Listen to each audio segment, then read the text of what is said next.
Hey everyone, this is Neha and welcome back to my channel. कैसे हैं आप सब? आई होप आप बहुत बढ़िया होंगे। अभी मेरा जो जीके एंड जीएस का जो सीरीज चल रहा है, जो कि वीपीएससी के लिए बहुत ही ज़्यादा इम्पॉर्टेंट है, उसका क्लास सेकंड लेकर आई हूँ मैं। आपको ये समझना है कि जो जीके और जीएस होता है वो किसी भी एग्ज़ाम के लिए पर्टिकुलरली नहीं बनता है, वो सारे एग्ज़ाम के लिए कॉमन होता है। तो ये जो सीरीज़ है, ये बीपीएससी के लिए तो इम्पॉर्टेंट होगी ही, अदर टीचिंग एग्ज़ाम हो, एसएससी हो, यूपीएससी हो, या किसी भी स्टेट लेवल की पीसीएस की एग्ज़ाम हो, सब में आपको ये हेल्पफुल रहेगी, ये जो भी मेरी सीरीज़ चलेगी। और जो भी मेरी ये जीके सीरीज़ है, ये एनसीईआरटी बेस्ड है और वन लाइनर है। आपको मैंने पहले भी बताया है कि वन लाइनर लाने का मेरा एक ही मोटिव है कि इससे क्या होगा कि आपकी जो है वो टाइम बचेगी और कम समय में आप ज़्यादा से ज़्यादा जीके पढ़ पाओगे। अगर मैं एमसीक्यू के फॉर्म में अगर इस सीरीज़ को लेकर आती हूँ या क्वेश्चंस को आपके सामने लेकर आती हूँ, तो उससे क्या होगा कि एमसीक्यू में एक-एक क्वेश्चन का ऑप्शन को पढ़ने में क्या होता है, टाइम ज़्यादा लगता है और आप ज़्यादा से ज़्यादा क्वेश्चन, मतलब कम से कम क्वेश्चन कर पाओगे, ज़्यादा क्वेश्चन आप नहीं कर पाओगे। तो आपके पास जो वीपीएससी ने बहुत ही कम टाइम दिया है, आई थिंक 7-8 दिसंबर के बाद एग्ज़ाम्स आपके स्टार्ट हो जाएँगे, तो इसलिए कम समय में आप ज़्यादा से ज़्यादा जीके पढ़ सको और उसका थोड़ा-सा डिटेल इन्फॉर्मेशन मिल जाए, इसके लिए मैंने इस टाइप के वीडियो आपके लिए लाया है। चलिए फिर स्टार्ट करते हैं। GK and GS for VPSC phase 2 के लिए है। बाय, मेरा नाम है नेहा और आप मेरे चैनल के साथ बने रहे स्टडी विद ईज 24/7। अगर आपको वीडियो अच्छा लगे तो लाइक कीजिए, शेयर कीजिए, सब्सक्राइब कीजिए और बने रहिए मेरे अपने चैनल पे। चलिए फिर स्टार्ट करते हैं। हमारा फर्स्ट क्वेश्चन है, painting reach its highest level of development during the reign of. यहाँ पे बोल रहा है कि चित्रकला किसके शासनकाल में उत्तम स्तर तक पहुंच गई। यानी किसके शासनकाल में, यहाँ पे पूछ रहा है कि किसके शासन में पेंटिंग को, यानी कि मतलब पेंटिंग को बहुत ज़्यादा बढ़ावा दिया गया, बढ़ावा मिला है ना, चित्रकला को बहुत ज़्यादा वैल्यू दिया गया। तो किसके शासनकाल में? जहांगीर के शासनकाल में। जहांगीर कौन थे? Jahangir is the fourth Mughal empire. Fourth यानी मुगल शासक के चौथे क्या थे? चौथे राजा आप मान सकते हो या शासक थे। चौथे शासक कौन थे? जहांगीर किसके पुत्र थे? अकबर के पुत्र थे, ठीक है ना। जहांगीर नाम था इनका और ये चौथे मुगल एम्पायर थे। इनका शासनकाल कब से कब था? 1605 से 1627 तक इन्होंने शासन किया था, ठीक है ना। इन्हीं के दरबार में कौन थे, कौन थी? नूरजहां वगैरह का नाम हमने सुना था ना, वो सब इन्हीं की इन्हीं के से रिलेटेड है ये सब नाम, ठीक है ना। तो पेंटिंग को किसके शासन में बहुत ज़्यादा वैल्यू मिली? तो जहांगीर के शासनकाल में, ठीक है ना। दूसरा क्वेश्चन है, who said Swaraj is my birth right and I shall have it. किसने बोला कि स्वराज मेरा जन्म सिद्ध अधिकार है और मैं इसे लेकर रहूंगा? किसने बोला था? तो आंसर विल बी बाल गंगाधर तिलक। बाल गंगाधर तिलक, जिसको हम और क्या बोलते हैं? लोकमान। पूरा अगर बोला जाए तो उनको बोलते हैं लोकमान बाल गंगाधर तिलक।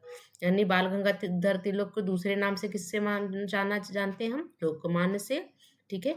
उन्होंने ही बोला था कि स्वराज मेरा जन्मसिद्ध अधिकार है और मैं इसे लेकर रहूंगा, ठीक है ना।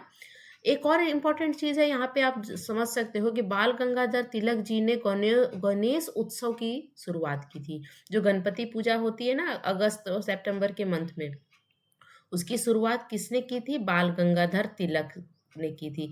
क्यों की थी? इससे क्या होगा कि लोग एक दूसरे से इस पूजा के थ्रू, इस उत्सव के थ्रू लोग क्या करेंगे? एक दूसरे से मिलेंगे, एक दूसरे से आकर जुड़ेंगे, है ना। इसके लिए इन्होंने गणेश उत्सव की शुरुआत की थी, बहुत ही ब्रॉड लेवल पर, ठीक है ना।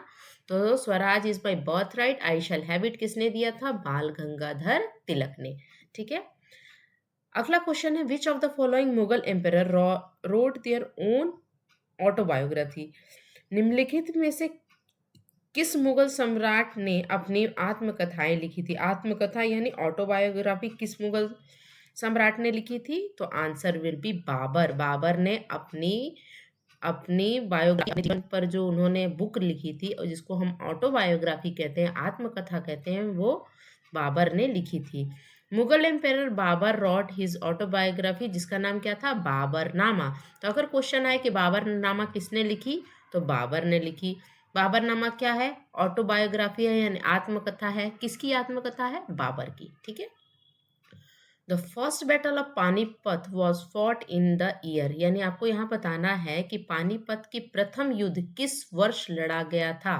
ठीक है ना, ये बहुत इंपॉर्टेंट है ये क्वेश्चन, और इससे बहुत सारे, एक क्वेश्चन से बहुत सारे क्वेश्चन बन जाएंगे। देखिए आप समझिए, यहाँ पे पूछ रहा है कि पानीपत की पहली लड़ाई किस साल हुई थी, किस ईयर में हुई थी।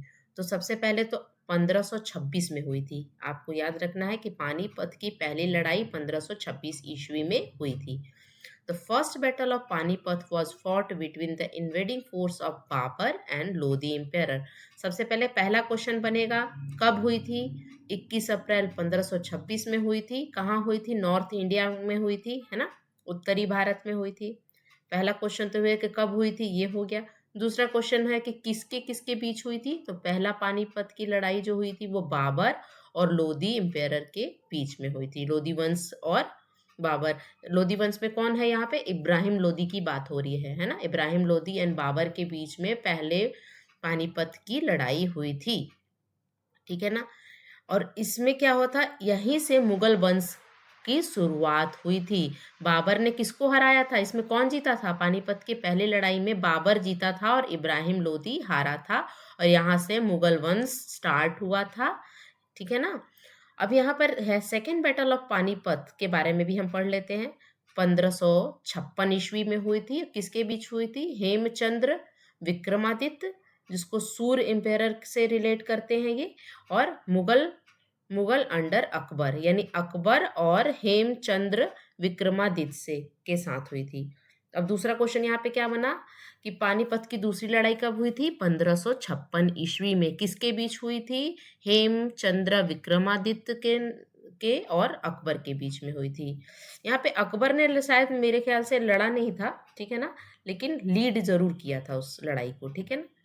थर्ड बैटल ऑफ पानीपत, यानी पानीपत की तीसरी लड़ाई कब हुई थी? 1761 ईस्वी में, है ना। और किसके बीच हुई थी? मराठा और Durrani empire under the Afghan king Ahmad Shah Abdali, है ना। यानी थर्ड बैटल में मराठा आ गए थे, है ना, मराठा के बीच में हुई थी, और Durrani empire under the Afghan king. Afghan king कौन था उस टाइम? अहमद शाह अब्दली के बीच में।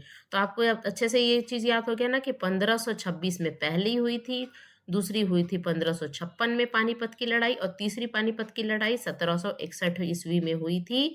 पहली किसके हुई थी? बाबर और इब्राहिम लोदी के बीच में हुई थी। दूसरी हुई थी हेमू भी आप बोल सकते हैं, हेमचंद्र विक्रमादित्य भी कर सकते हैं। किस किस किस वंश से रिलेट करते थे? सूर्य वंश से, और अकबर के बीच में हुई थी। और तीसरी हुई थी 1761 किसके बीच? मराठा और अहमद शाह अब्दली। ठीक है ना। अगला क्वेश्चन है, in which city of Japan where the atomic bomb drop during the world war second. द्वितीय विश्व युद्ध के दौरान जापान के किन शहरों में परमाणु बम गिराए गए थे? आपको ये बताना है कि जब दूसरा विश्व युद्ध चल रहा था तो आपको पता है कि जापान में परमाणु बम यानी एटॉमिक बम को गिरा दिया गया था। किसने गिराया था?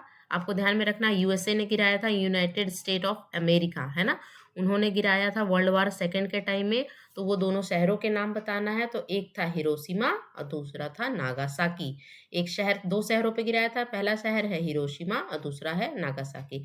हिरोशिमा में कब गिराया गया था? 6 अगस्त 1945। और नागासाकी में कब गिराया था? 9 अगस्त 1945। इसीलिए 6 अगस्त को हम क्या सेलिब्रेट करते हैं? हिरोशिमा डे सेलिब्रेट करते हैं, और 9 अगस्त को सेलिब्रेट करते हैं नागासाकी डे। क्लियर है? चलिए फिर आगे बढ़ते हैं। Who was the last viceroy of India? भारत के अंतिम वायसराय कौन थे? Lord Mountbatten. ठीक है ना, बहुत इंपॉर्टेंट है।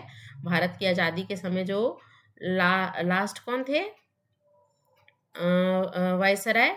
Lord Mountbatten. ठीक है ना। अगला क्वेश्चन है, in violence of salt law Gandhi ji start a movement called, है ना। नमक कानून के उल्लंघन में, जब नमक कानून का उल्लंघन हुआ था, अंग्रेज क्या कर रहे थे? नमक नहीं बनाने दिए थे, तो उन्होंने सत्याग्रह स्टार्ट किया था। कहाँ से? अहमदाबाद से कहाँ तक? दांडी के सी शोर तक उन्होंने किया था, है ना? तो उसमें जो वो मूवमेंट जो गांधी जी ने स्टार्ट किया था, उस मूवमेंट का नाम आपको बताना है। तो उस मूवमेंट का नाम क्या था? साल्ट सत्याग्रह। जो आंदोलन हुआ था, उस आंदोलन का नाम है साल्ट सत्याग्रह, या और आप इसको क्या बोल सकते हैं? सिविल डिसोबीडियंस मूवमेंट, ठीक है ना? साल्ट सत्याग्रह कहिए या सिविल सिविल डिसोबीडियंस मूवमेंट, ठीक है ना? अगला क्वेश्चन है, India become independent during the viceroyalty of. भारत किन वायसराय के दौरान स्वतंत्र हुआ था? तो एक तो यहाँ पे हमने पढ़ा ना कि लास्ट वायसराय कौन थे? Lord Mountbatten. और इसी टाइम भारत को आज़ादी भी मिली थी। तो किसके टाइम भारत को आज़ादी मिली थी? लॉर्ड माउंटबेटन के नाम टाइम, ठीक है ना? Swaraj party was formed following the failure of. अच्छा, स्वराज पार्टी का गठन किसके विफल होने के बाद किया गया था? यानी कौन सा ऐसा मूवमेंट था जो कि फेल हो गया था, सक्सेसफुल नहीं हुआ था, उसके बाद स्वराज पार्टी बनाई गई थी? तो वो कौन सा मूवमेंट था? नॉन कॉपरेशन मूवमेंट के फेल होने के बाद, विफल होने के बाद स्वराज पार्टी बनाई गई थी। स्वराज पार्टी किसने बनाया था? आगे क्वेश्चन आएगा, आप पढ़ना, ठीक है ना? Who said the real seat of test is not the tongue but the mind? ये जो स्टेटमेंट है, ये किसने बोला था, ये आपको बताना है। किसने कहा था कि स्वाद का वास्तविक स्थान जिह्वा नहीं है बल्कि मन है ना? तो किसने बोला था? महात्मा गांधी का ये स्टेटमेंट है और बहुत ही ज्यादा इंपॉर्टेंट स्टेटमेंट है, ठीक है? Which year did Bankim Chandra Chattopadhyay wrote Anandamath? Anandamath बहुत ही फेमस नॉवल थी। किसकी नॉवल थी? बंकिम चंद्र चट्टोपाध्याय की, ठीक है ना? तो किस ईयर में इन्होंने आनंदमठ लिखा था? बंकिम चंद्र चट्टोपाध्याय ने आनंदमठ किस वर्ष लिखा था? तो आंसर विल बी 1882, यानी 1882 में आनंदमठ लिखा था। किसने लिखा था? बंकिम चंद्र चट्टोपाध्याय ने, ठीक है ना? Anandamath is a Bengali historical novel. Anandamath क्या था? बंगाली नॉवल था, है ना? Which day was declare as the direct action day by the Muslim League? Muslim League ने किस दिन को डायरेक्ट एक्शन डे घोषित किया था? यहाँ पे बताना है कि मुस्लिम लीग ने एक डायरेक्ट एक्शन डे नाम से एक घोषणा की थी। तो वो किस दिन को की थी? तो 16 अगस्त 1946 को। 16 अगस्त 1946 को डायरेक्ट एक्शन डे मुस्लिम लीग के द्वारा घोषित किया गया था। मुस्लिम लीग ने पाकिस्तान की मांग की थी और डायरेक्ट एक्शन डे का ऐलान किया था, ठीक है ना? यानी पाकिस्तान जो अलग कंट्री बनाने की मांग किसने की थी? मुस्लिम लीग ने की थी। इसके चलते कलकत्ता में हिंसा हुई थी। करीब 72 घंटे की हिंसा में हजारों लोग मौत के घाट उतारे गए थे। वहीं लाखों लोग रातों रात बेघर हो गए थे। डायरेक्ट एक्शन डे ने भारत पाकिस्तान का बंटवारा पक्का कर दिया था, ठीक है ना? तो डायरेक्ट एक्शन डे बहुत ही इंपॉर्टेंट डे है, 16 अगस्त 1947, ठीक है ना? In which year region did Birsa Munda operate against the British, है ना? बिरसा मुंडा क्या थे? एक आदिवासी समुदाय से बिलोंग करते थे, है ना? उनका संबंध एक आदिवासी, झारखंड के आदिवासी समाज से था, ट्राइब्स से था। बिरसा मुंडा ने किस क्षेत्र में अंग्रेजों के खिलाफ काम किया था? किस क्षेत्र में काम किया था? तो नागपुर, छोटा नागपुर है ना? छोटा नागपुर का पठार आपने पढ़ा होगा, जो कि झारखंड स्टेट में आता है। उस एरिया से अंग्रेजों के खिलाफ आज़ादी की लड़ाई लड़ी थी। किसने? बिरसा मुंडा ने, है ना? तो अगर झारखंड से किसी एक फ्रीडम फाइटर का नाम आता है तो वो किसका आता है? बिरसा मुंडा, ठीक है ना? और जो बिहार है, बिहार में आरा से किसने लड़ा था?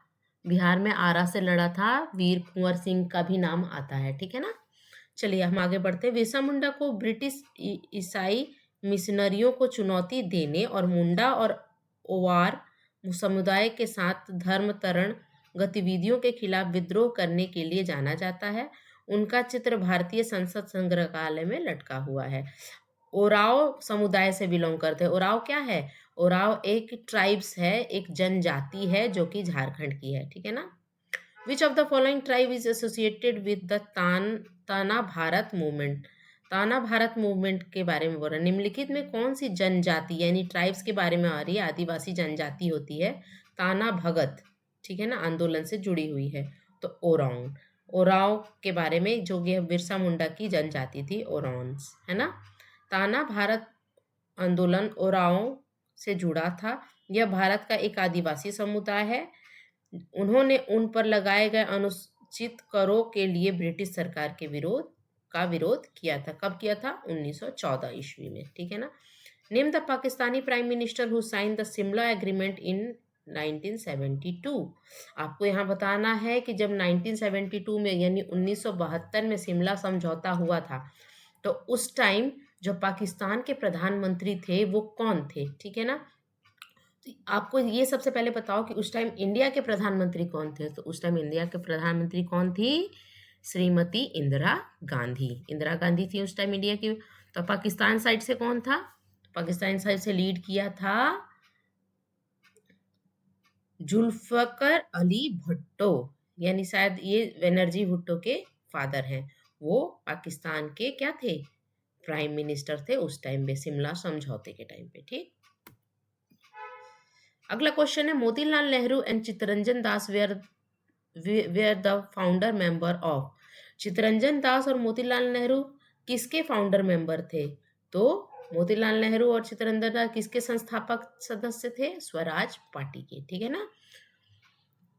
Who was the ruler of Delhi when Ahmad Shah Abdali defeated Maratha? यहाँ पे अहमद शाह अब्दली किसको हराया था? मराठा को। यहाँ पे थर्ड बैटल ऑफ पानीपत की बात हो रही है, अभी हम थोड़े देर पहले पढ़े थे ना। In the third battle of Panipat in 1761, यानी 1761 में पानीपत की तीसरी लड़ाई में जब अहमद शाह अब्दली ने मराठा को हराया था, तो दिल्ली का शासक कौन था? तो उस टाइम दिल्ली में जो शासन कर रहा था उस राजा का नाम आपको बताना है। तो अली गौहर। कौन था? अली गौहर। नाम क्या था उस शासक का जो जब पानीपत की तीसरी लड़ाई हो रही थी तो उस टाइम दिल्ली का राजा कौन था? अली गौहर। और उसको और हम अच्छे से क्या किस नाम से जानते हैं? Shah Alam two. Shah Alam two is the Shah Alam two क्या था उस टाइम? उस समय का राजा था दिल्ली का, जब पानीपत की तीसरी लड़ाई 1761 में हो रही थी मराठा और किसके बीच में? अहमद शाह अब्दली के बीच में। Who am the following Portuguese capture Goa? निम्नलिखित पुर्तगालियों में से किसने गोवा पर कब्जा किया था? कौन से ऐसे पुर्तगाली थे जो गोवा पर कब्जा किए थे? तो अल्फांसो द एल्बुक्यूरे के, यहाँ पर प्रोनाउंसिएशन अलग हो सकता है, थोड़ा सा आप पढ़ लेना है ना। Afonso de Albuquerque capture the Goa from the sultan of Bijapur in year 1510 में गोवा पर कैप्चर किया था अल्फांसो, है ना। Who created the Madras Presidency as it existed till Indian independence? Madras presidency का निर्माण किसने किया था? किसने किया था? तीन प्रेसिडेंसी था, उसमें से एक क्या था? मद्रास प्रेसिडेंसी। मद्रास प्रेसिडेंसी का निर्माण किसने किया था यहाँ पर आपको बताना है। तो answer will be the British governor general Lord Wellesley. किसने मद्रास प्रेसिडेंसी बनाई थी? कब बनाई थी? 1798 से 05 तक। ठीक है ना। Establish the Madras presidency. यहाँ पे है नो आखली किस में स्थित है? यानी नो आखली कहाँ स्थित है? नो आखली is the district in south eastern Bangladesh की, ये एक डिस्ट्रिक्ट का नाम है। When was the office of district collector created? District collector यानी डिस्ट्रिक्ट कलेक्टर की ऑफिस कब बनाई गई थी? जिला कलेक्टर का कार्यालय कब बनाया गया था? क्वेश्चन है। आंसर है office of district collector was created in 1772 by Warren Hastings. Warren Hastings बहुत ही इंपॉर्टेंट नाम है। इन्होंने क्या बनाया था? डिस्ट्रिक्ट कलेक्टर के ऑफिस को बनाया था। कब बनाया था? 1772 ईस्वी में। They were the member of Indian civil service and now it fall under the category of Indian administration service. अब इसको हम IAS के नाम से जानते हैं। ठीक है। हमारा लास्ट क्वेश्चन है, where did the black hole tragedy took place? यानी ब्लैक होल जो त्रासदी थी वो कहाँ हुई थी? तो कहाँ हुई थी? कोलकाता में हुई थी। ये बहुत ही बहुत ही खराब आप बता सकते हो, बहुत ही भयावह टाइप की ये ट्रेजेडी थी जो कि हो गई थी।